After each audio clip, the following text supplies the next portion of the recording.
شہادت سے اگر کوئی شخص گٹر میں گر جائے اسے بھی 1 کروڑ دیتے ہو، اور جسے سجدے کی حالت میں اللہ کے گھر میں مارا جائے اسے بھی 1 کروڑ دیتے ہو۔ ہوتے ہیں ایک طرف ان کے جوان کا جنازہ جا رہا ہوتا ہے، دوسری طرف وہ کہہ دیتا ہے یا حسین ہم قربان آپ کے لیے اکبر پہ، ہم آپ کے سر کے پر قربان، ہماری عورتوں کی چادریں جناب زینب کے پردے پہ قربان ہے ہماری درسگاہ کربلا کربلا، حق کا سیدھا راستہ کربلا کربلا۔ اور سانحہ اسلام آباد میں سجدہ کی حالت میں شہید ہونے والے ہمارے بھائیوں کی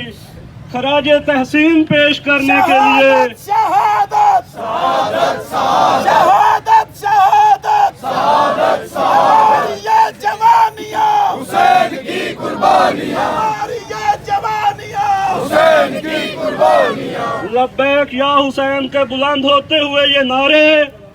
اور ہماری یہ جوانیاں حسین پہ قربان ہے،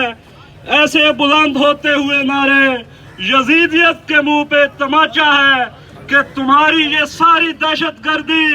اور اتنی فسطائیت جو آپ نے اسلام آباد میں امام بارگاہ ختیجۃ الکبریٰ میں پھیلائی ہے، اس سے ہم شیعہ کے جو جذبات ہیں اور حوصلے ہیں وہ پست نہیں ہو سکتے، اور ہم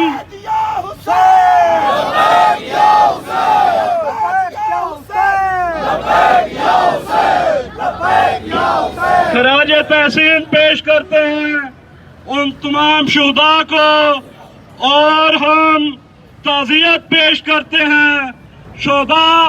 شہیدوں کے تمام خاندانوں سے، اور حکومت وقت سے بھی ہم مطالبہ کرتے ہیں کہ کبھی منبر پہ، کبھی مسجد میں اور کبھی بازاروں میں ہمیشہ ہم شیعہ کو ہی ٹارگٹ کیوں کیا جاتا ہے۔ ہمارا حکومت پاکستان سے یہ مطالبہ ہے کہ ہمیں اہل تشیع کو فول پروف سیکورٹی فراہم کی جائے، اور اس بزدلانہ دہشت گردانہ حملے میں اور کارروائی میں ملوث سہولت کار تمام دہشت گردوں کو کیفر کردار تک پہنچایا جائے۔